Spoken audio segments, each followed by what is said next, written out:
We were talking before the camera started rolling about, in particular, EW.com message boards, and people either seem to just be mad crazy in love with you, or like think you have the most stank attitude ever. Yeah. How would you respond to people on both sides of that? You know, I feel pretty confident that the people that are you know, calling me a jerk and an a-hole and a d-bag, whatever word they want to use, initial followed by word, you know, I feel pretty confident that they don't know me. Mm-hmm. And you know, the people that love me, you know, I thank them, and I think that they've at least seen a part of me, or I'd like to think that they're saying that because they've seen the good side of me.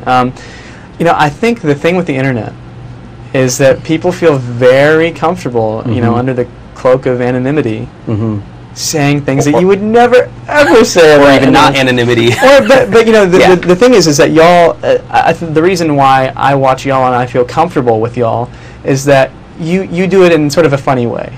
You know, it's you know, this thing is funny.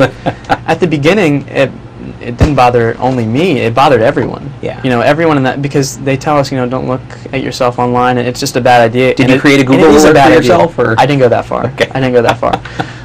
But, you know, it is definitely a bad idea to look at that sort of stuff. But we're so, I think the thing with all of us is we're so eager to please. That's the reason that we're in this competition, is we want people to recognize us, recognize our talent. And so we're eager to read the good things, you know, as sort of, you know, affirming pieces of news. Hey, I did something right this week. Right, but then you come across the people that, you know, like I said, are malicious, and often for no reason. There was an article written by some guy in some, you know, tiny paper in Indiana, and so, and the stuff that this guy said, you know, bordered on racial slurs. You're kidding. And no. And it was in a paper. And it was like a writer for the paper. Yeah, I think that the line of journalism ends at blogs.